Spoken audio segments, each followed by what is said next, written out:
அரண்மனை மாடியில் ஒரு அரசன் அமைதியாக நிற்கிறான். அவருடைய கண்களில் ஒரு பெரிய கனவு தெரிகிறது. அந்த அரசன் ராஜராஜ சோழன்.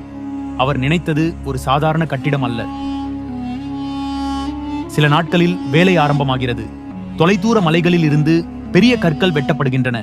நூற்றுக்கணக்கான தொழிலாளர்கள் அந்த பணியில் இறங்குகிறார்கள். பெரிய கற்கள் தஞ்சாவூருக்கு கொண்டு வரப்படுகின்றன. யானைகள் மெதுவாக அந்த பாரத்தை இழுத்து வருகின்றன. அந்த பாதையில் ஒரு கனவு பயணம் செய்கிறது. ஆனால் ஒரு பெரிய சவால் முன் வருகிறது. மிகப்பெரிய கிரானைட் கல் கோபுரத்தின் உச்சிக்கு செல்ல வேண்டும். அதை எப்படி மேலே கொண்டு செல்லலாம்?